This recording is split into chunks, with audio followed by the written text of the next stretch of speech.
Fala pessoal, curta, inscreva-se agora e ative as notificações se você gosta de filosofia, mitologia, psicologia simbólica e religiões comparadas. Te espero!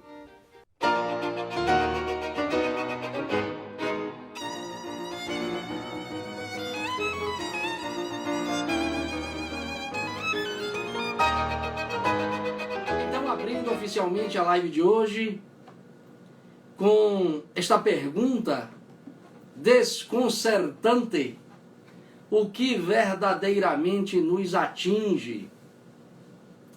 Eu, claro, me inspirei para fazê-la. Onde mais poderia me inspirar, né? Senão no estoicismo romano. Eu vou começar aqui lançando mão de uma frase de Marco Aurélio, mas para que vocês tenham um razoável entendimento sobre o que é o estoicismo romano. O estoicismo romano é uma escola de filosofia que se desenvolveu ao longo de quase 600 anos e produziu grandes filósofos, grandes pensadores, grandes mestres de sabedoria, como Sêneca, Marco Aurélio e Epíteto. A frase que eu vou utilizar mais precisamente é de Marco Aurélio, mas eu poderia sintetizar para vocês o estoicismo por meio de uma frase de Epíteto. Epíteto, filósofo que curiosamente foi um escravo filósofo. O Epíteto tem uma frase que inicia lá a sua belíssima reflexão, sua obra intitulada A Arte de Viver, traduzida, na verdade, para a posteridade como A Arte de Viver. O Epíteto tem uma frase que talvez seja o símbolo, que talvez sintetize toda a filosofia estoica. Eu seria capaz de dizer isto. A frase de Epíteto é a seguinte: tem coisas que dependem de nós, tem coisas que não dependem de nós. Há coisas que não dependem de nós, há coisas que dependem de nós.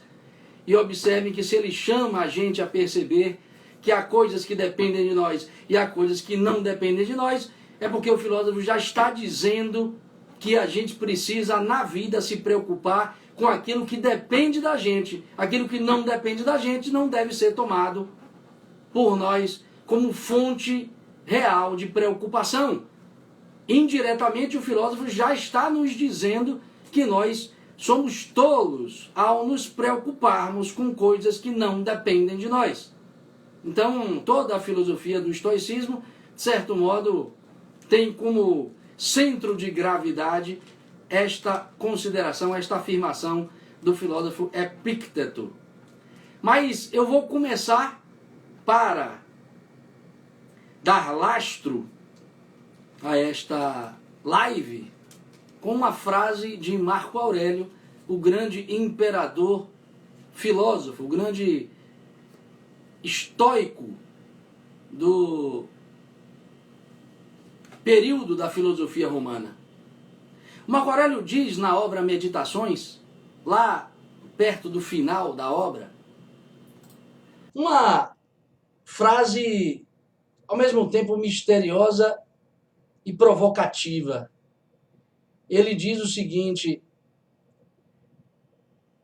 as coisas não atingem a alma. É certo que as coisas não atingem a alma, mas permanecem fora, paradas, imóveis, e as perturbações vêm unicamente de dentro. Meu amigo, presta atenção no que o filósofo está chamando você a perceber. É certo que as coisas do mundo, não atingem a alma, não atingem o seu ser, não atingem a sua consciência. Porque permanecem paradas, imóveis, fora. O que efetivamente perturba a sua alma, o que efetivamente perturba a sua vida, vem unicamente de dentro, vem unicamente da sua cachola, vem unicamente de suas suposições, de suas interpretações, de suas impressões, de suas considerações e de seu olhar sobre o mundo. Então observe que se você prestar muita atenção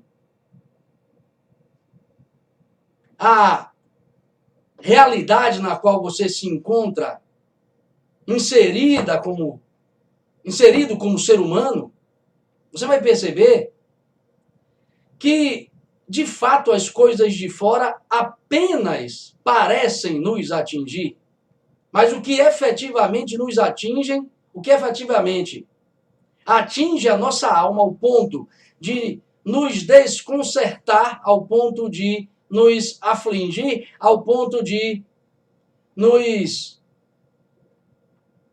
contaminar com maus sentimentos, vem unicamente de dentro da gente. Observe que, se olharmos para a realidade da nossa vida individual, a gente vai perceber que nós estamos muito distantes desta consideração filosófica feita pelo filósofo Marco Aurélio. Porque nós andamos angustiados, conflituados, enfastiados, cansados, irritados e agressivos. Porque nós estamos o tempo todo considerando que quando o mundo fere porque está contra nós. Eu já disse isso em outras lives. Falso. O que fere a sua alma, o que fere a sua vida, o que lhe aturde cotidianamente, são suas suposições sobre o que lhe fere. Porque o mundo fere. Ponto.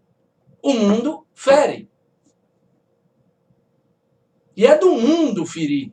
É próprio do mundo ferir. Não há quem passe por esse processo sem ter de lidar com muitas feridas. Feridas no corpo, feridas na alma. A alma aqui sendo mencionada como psique.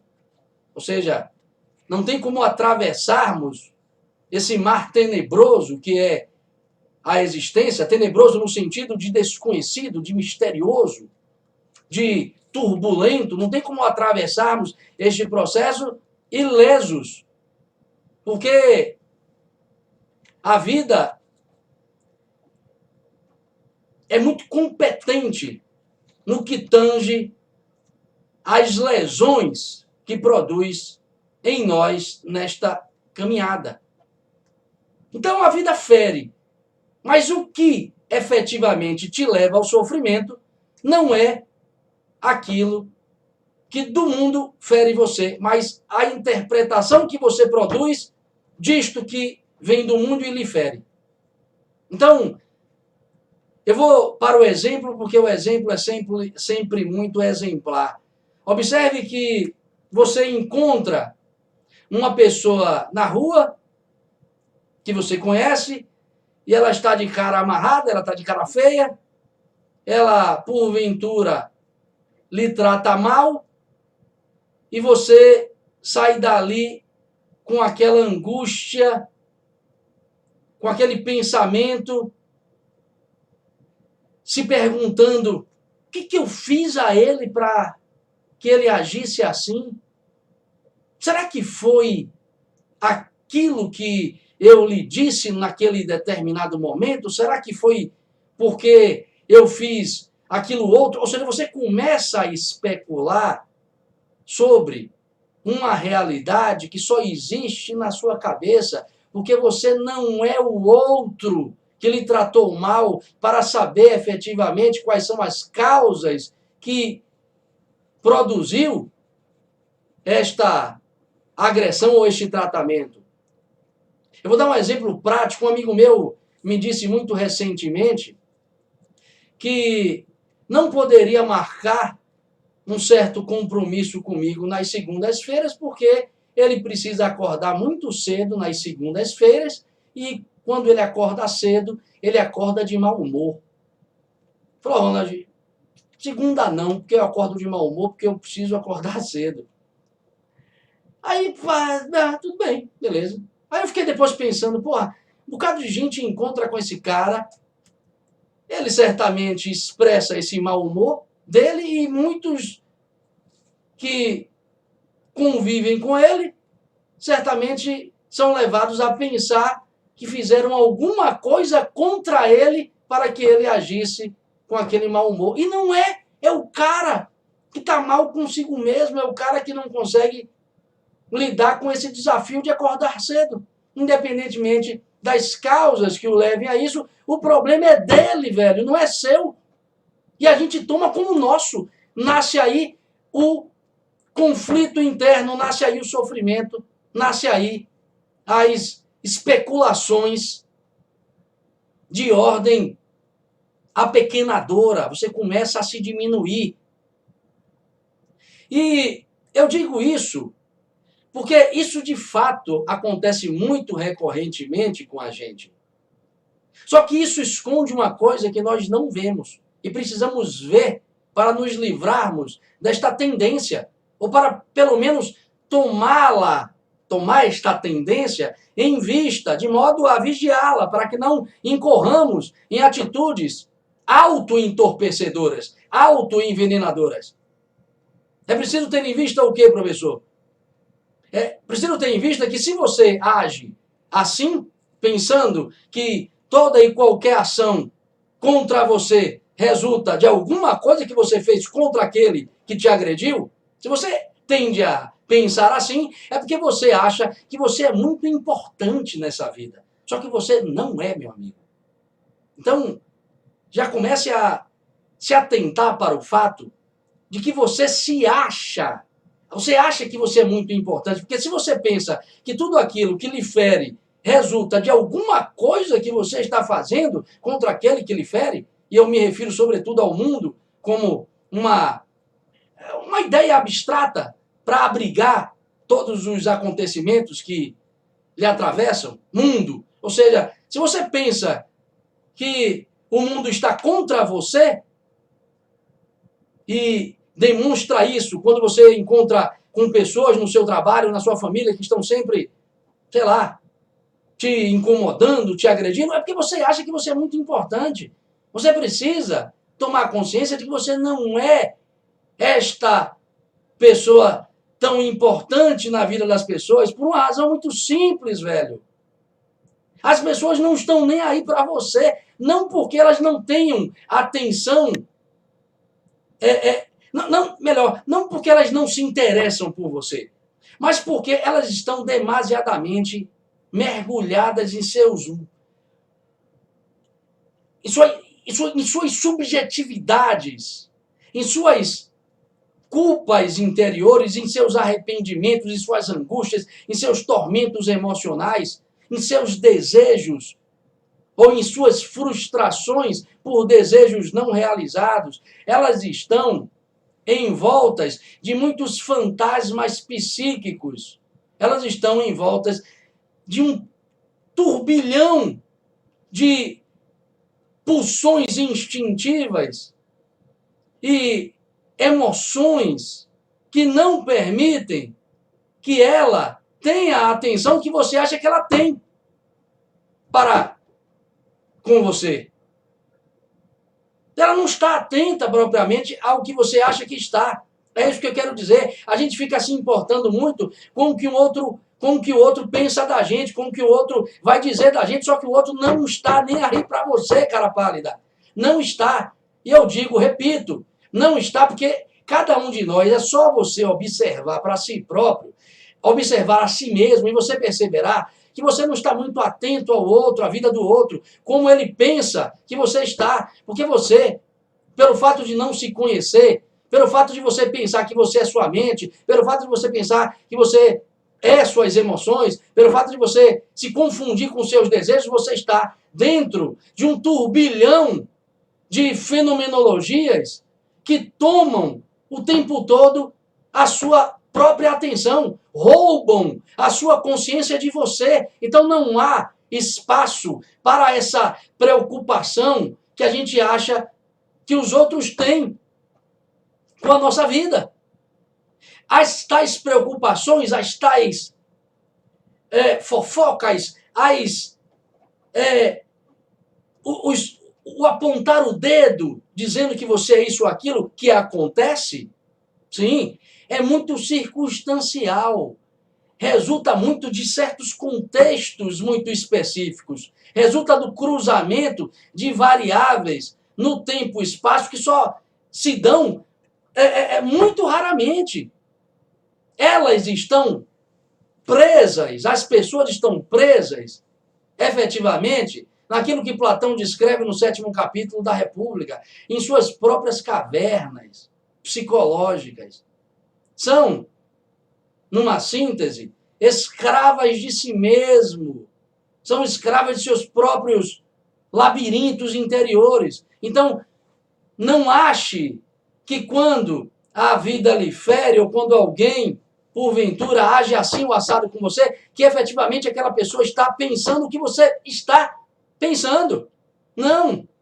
Livre-se disso, porque o que vai te levar ao sofrimento não é propriamente a dor que você sentirá pelo ato do outro, mas pela interpretação que você produzir do ato que veio e que lhe produziu algum incômodo, alguma ferida. É isso que o Marco Aurélio está dizendo. A gente sofre o tempo todo por antecipação, inclusive. A gente fica supondo coisas, interpretando outras tantas. A gente cria um mundo falso dentro do qual só o que existe são suposições. A realidade não está aí. E isto lhe causa sofrimento. Então encare desta perspectiva, porque você se livrará de algo recorrente em sua vida, mas que tem como elemento de fundo uma outra realidade que você precisa descobrir. O que, professor? Se não é propriamente o que eu penso quando estou diante de algo que me fere, o que é efetivamente isto que me fere? A realidade do mundo. Porque, como eu disse, a realidade do mundo é a realidade que fere, uma vez que existir, como diz o budismo, dói.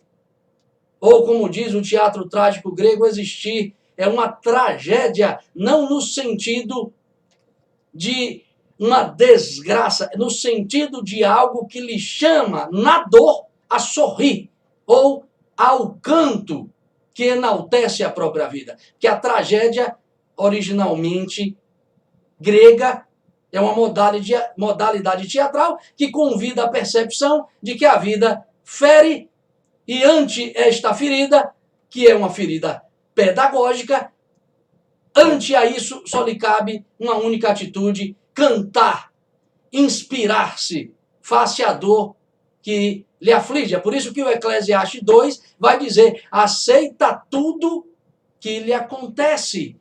Aceita tudo que lhe acontece. Mantém-se firme na dor. Mantém-se firme na dor. E tenha paciência, diz o Eclesiastes. É a mesma coisa. E a gente não entende. Não entende por quê? Porque a gente não sabe ler a realidade. Muita atenção.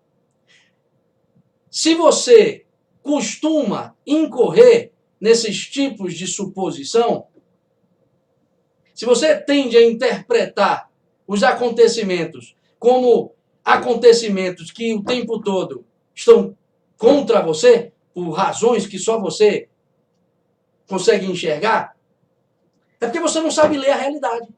E não sabe mesmo, porque a nossa cultura não nos ensina. Muito pelo contrário, ela nos dá referências para pensar a realidade, não a partir do que ela é realidade, mas a partir de uma camada que cobre a própria realidade.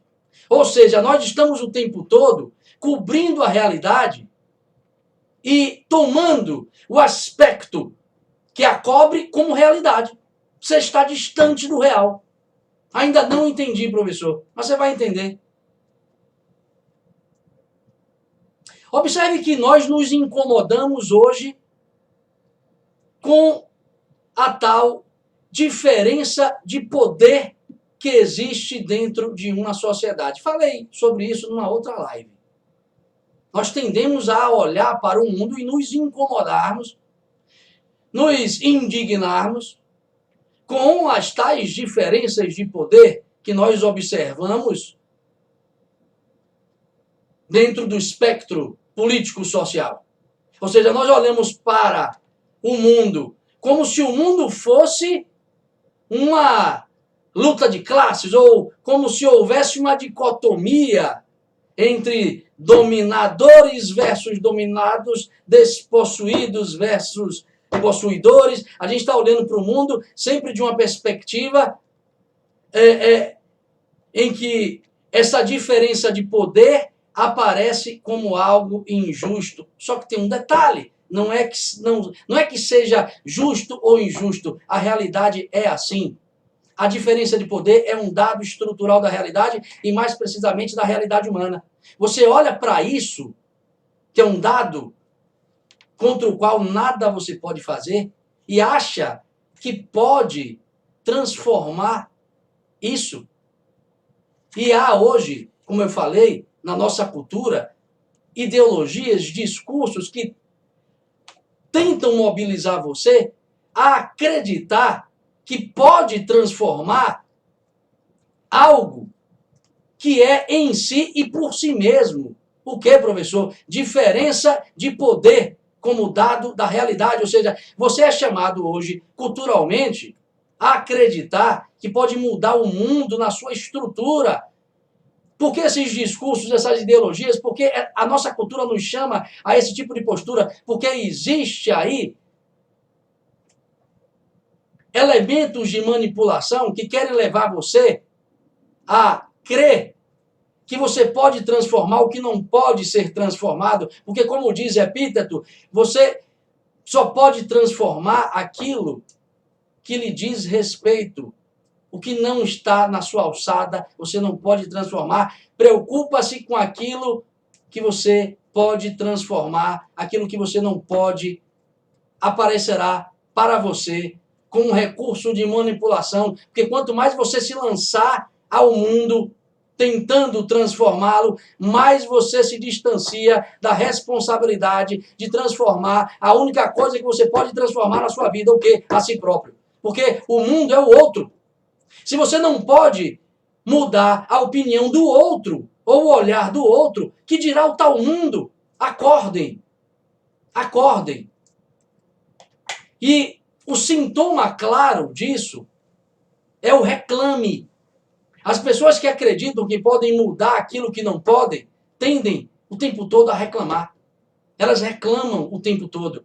Só que o reclame acaba conduzindo essa pessoa a dois tipos de enfraquecimento. Dois tipos de enfraquecimento, e ela não sabe, nem nota. E olha que o que eu estou falando aí, certamente está afrontando muito o entendimento de alguns de vocês. Porque fica aquela pergunta, como assim eu não posso transformar as tais injustiças do mundo? Eu não posso mudar o mundo? Claro que você pode, mas você só pode mudar manejando aquilo que você pode transformar. E o que pode você transformar é a si próprio. O mundo, não. O mundo é apenas uma fuga para você fugir de si mesmo ou da responsabilidade de se autotransformar. Quais posturas de enfraquecimento eu incorro quando eu me coloco a reclamar? Ora, pois, a primeira delas é muito óbvia. Quando você se coloca sempre a reclamar, você está, meu amigo, sem saber, diminuindo a sua amplitude de percepção da realidade. Você está enfraquecendo a sua percepção de mundo. Você está diminuindo o seu feixe de percepção. a amplitude, a magnitude da sua compreensão é reduzida, pouco a pouco, com um acúmulo de seus reclames do mundo. Como, professor, isso acontece? Pela sobreposição de tinturas de cinza que você vai dando à própria realidade. Você vai cobrindo a realidade com matizes de cinza de tal modo que ela vai perdendo a sua cor, de tal modo que ela vai diminuindo a sua própria vitalidade. O que eu quero dizer para vocês é o seguinte: as pessoas que tendem a reclamar tendem a olhar para o mundo de forma cansativa, de forma enfastiada, tendem a desenvolver um certo pessimismo que as leva a se transformarem em pessoas ranhetas, em pessoas ranzinzas. É assim, velho, observe. Pessoas que estão o tempo todo reclamando do mundo, cedo ou tarde começam a se tornar pessoas insuportáveis. Ninguém quer estar perto de gente que só reclama. Ela começa a se transformar numa pessoa ranzinza porque ela já não consegue lidar com a realidade como ela é, porque ela própria está projetando na realidade impressões negativas. Impressões negativas têm cor cinza. Ela vai acinzentando o mundo de tal modo que o mundo para ela torna-se opaco, sem cor, sem vitalidade. Ela perde amplitude de compreensão. Então, muita atenção para isso, porque dificilmente você vai perceber com clareza isso que eu estou colocando. Então, todo dedo apontado contra o mundo colore o mundo com menos vitalidade. E a segunda tendência enfraquecedora que você acaba incorrendo ao reclamar do mundo, porque, claro, acredita que o mundo tem razões para lhe ferir e que ultrapassam, claro, as causas interiores que justificariam esta ferida, porque o que eu quero dizer para vocês é que o mundo que lhe fere é sempre aquilo que você precisa conhecer de si mesmo, mas que para você se apresenta sob a forma de mundo. Ou seja, o mundo que lhe fere é o que você precisa conhecer de si mesmo. É por isso que eu digo, hoje as pessoas vão na rua apontar o dedo contra os governantes. Eu nunca vi tantos governantes apontando o dedo para governantes, tantas pessoas criticando aquilo que elas são. Isso é, inclusive, um traço interpretativo muito característico das correntes psicológicas hoje vigentes e disponíveis a todos nós. Isso é básico, velho. Se você está muito irritado, muito agressivo contra aquele que lhe incomoda, é porque o que lhe incomoda é você, rei. Se ligue. Você só se incomoda com o outro quando você encontra no outro o que você tem dentro de si, mas não enxerga ou não quer enxergar. Isso é assim. A realidade é assim. Porque não tem realidade fora, a realidade é dentro. A vida é um processo interior. O teatro é fora. Então, aquele que você, contra o qual você luta, é justamente aquilo que em você, ou aquele em você que você precisa lutar e não faz. E aí a vida, com seu sistema inteligente e pedagógico, projeta isso sob a forma de mundo. Claro. Aí parece que o mundo de fora é o mundo de fora e o mundo de dentro é o mundo de dentro. Essa é a psicologia do escravo. O escravo acredita que tem um mundo fora. Por isso que nós somos escravos. O Nietzsche, inclusive, antecipa esse diagnóstico lá em Genealogia da Moral. Ele já diz logo como um profeta, porque, de fato, parece que o filósofo alemão antevia o que estava para acontecer, sobretudo nos dias de hoje. Porque ele fala, o homem moderno acredita que a democracia é o tipo de Sociedade que lhe permitirá estabelecer o tal igualitarismo.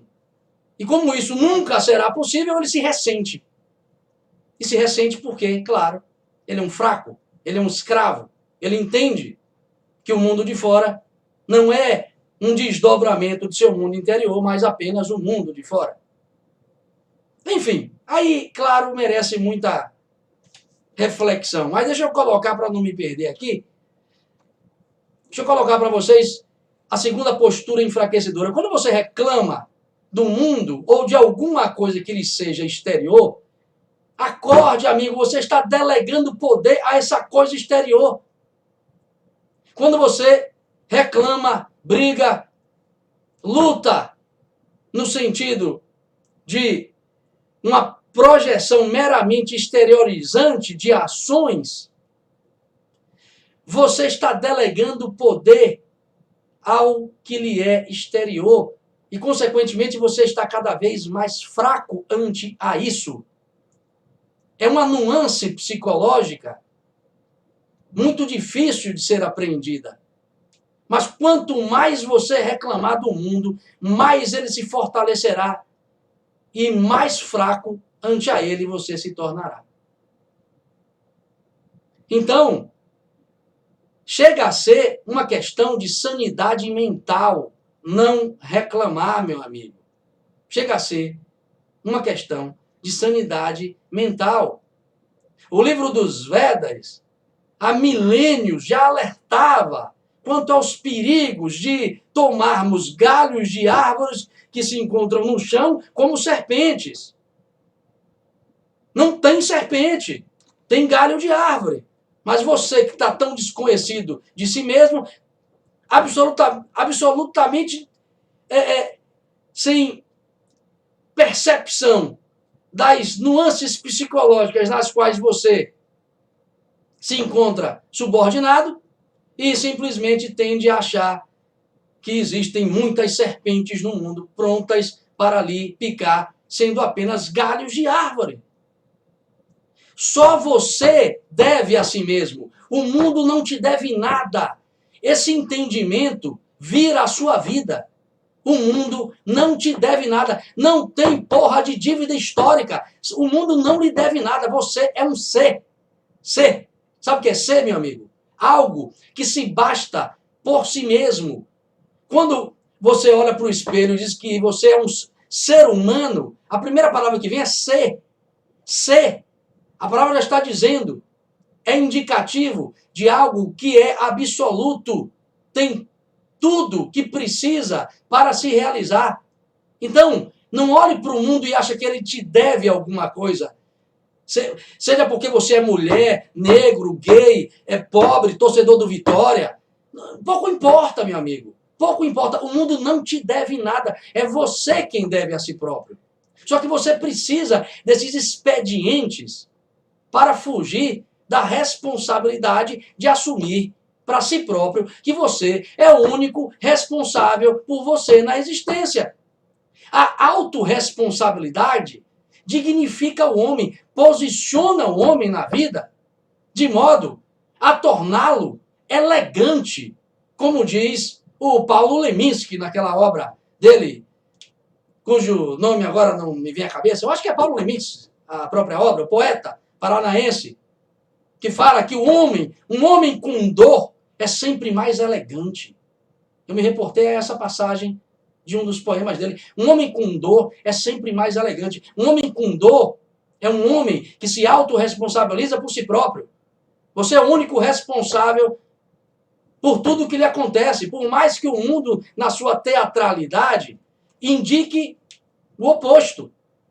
Para finalizar mesmo, um conto budista, muito bonito, por sinal. Porque aí sim, meu amigo, a flecha alcançará o seu alvo, porque a narrativa simbólica diz sempre muito mais do que esse palavrório filosófico do professor Ronald. Uma passagem do budismo. Buda está com o seu discípulo Ananda, e eis que aparece um filho de uma mãe, eis que aparece uma pessoa qualquer e cospe na cara do Tathagata, cospe na cara do Buda, cospe no rosto de Siddhartha Gautama. Ananda, discípulo de Buda, prontamente se levanta e pergunta ao seu mestre: Senhor, posso dar um corretivo nesse filho da mãe? E Buda diz assim: não. Ele, Buda, se dirige ao seu agressor, ao homem que cuspiu na sua face, e diz a este filho de uma mãe: olhe, eu quero lhe agradecer muito pelo que você fez, porque eu percebi que estou absolutamente pleno de mim mesmo, de minhas próprias emoções. Eu não senti raiva. A raiva finalmente me abandonou e este gesto que você produziu contra mim permitiu que eu visse isso. E mais, disse o Tathagata, você também me fez perceber, e por isso eu lhe agradeço mais ainda, pelo fato do meu discípulo ainda não estar acordado, porque ele, Ananda, ainda sente raiva. E os dois se foram e o agressor partiu para casa e quando colocou a cabeça no travesseiro, lembrou deste acontecimento e face a dignidade do Buda, face a hombridade do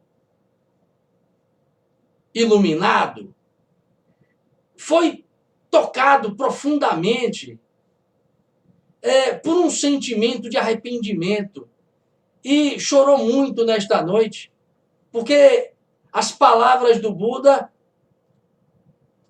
o transformaram. E ele então procura no outro dia